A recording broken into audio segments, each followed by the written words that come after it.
Good morning, my dear friends in Jesus Christ. Today we are in the 14th week of Ordinary Time. Today's Gospel is taken from Matthew chapter 11, verses 25 to 30. Central message of today's Gospel is God gives you rest. Dear friends, it was in 520 BC, Israelites who were under the rule of King Pharaoh were released from their slavery and came back to Israel. Along with them, Prophet Zechariah also came to Israel. Zechariah means God remembers. So as they returned to Israel, they could see only the lifeless cities and places here and there. Friends, even the Jerusalem temple was almost destroyed. Her people who saw all this were filled with fear and shame. So at this time, the prophet Zechariah spoke to them, "Rejoice greatly, O daughters Zion. Shout aloud, O daughter Jerusalem.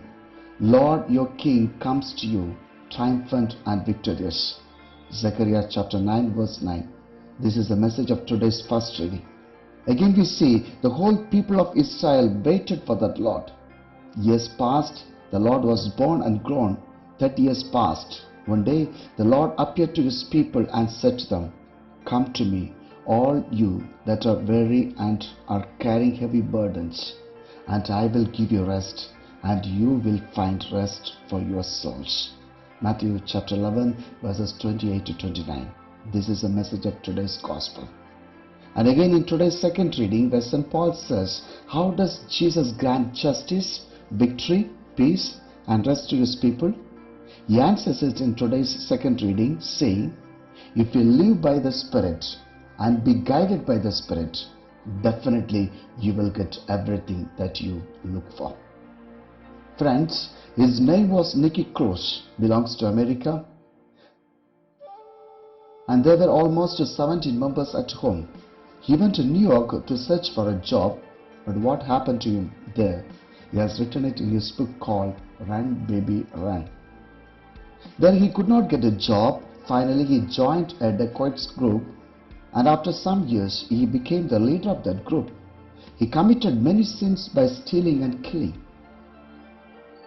He accumulated enough and more wealth, but there was no peace in his life. He almost lost peace of mind from his heart. So one day, he happened to visit a place where a charismatic prayer was going on. That Jesus was waiting for him to be changed. There, he had an experience which he never had it in his life. A spirit of the Lord touched him. At this touch, he wanted to speak something but could not. So what he wanted to speak, he has written it in his book. My Lord, if you truly love me, come to my life today, because I'm tired of running. Let me stop. Change me. Please change me today. This is what he wanted to speak. Dear friends, his prayer was at once heard. The first word that he heard from that charismatic prayer was, so, if anyone is in Christ, there is a new creation. Everything old has passed away. See, everything has become new. 2 Corinthians chapter 5 verse 17. His soul could find rest, and he could get rest too. He was completely changed finally. Today, he has become a great orator of the gospel and transforming many young people to God. Yes, dear friends, our God only gives us rest. Let us close our eyes, pray to the Father. Father, today we are in search of happiness and joy, rest and consolation, forgetting you are the one who can give us. Help us, Lord, so that we may always find rest in you. Amen.